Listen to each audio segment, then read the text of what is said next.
All right, quick unboxing. Not much packing. Not impressed. Box is blown out.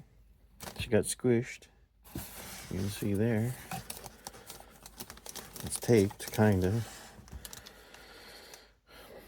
A couple more handfuls of packing peanuts would have been nice. Needless to say. This is something that as soon as I discovered it existed, I wanted one.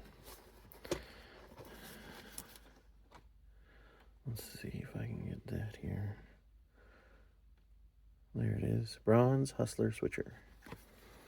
Let's see what shape she's in. Well,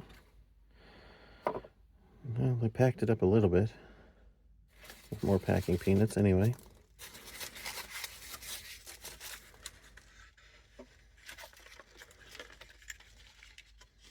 No instructions, that's disappointing. Anywho, this is it, kinda, sorta. It's kinda cool.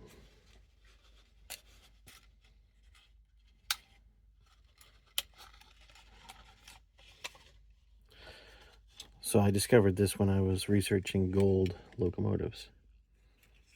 So it needs new rubber bands, but I don't care about that. It's just the bronze locomotive. Very cool. Thanks for watching.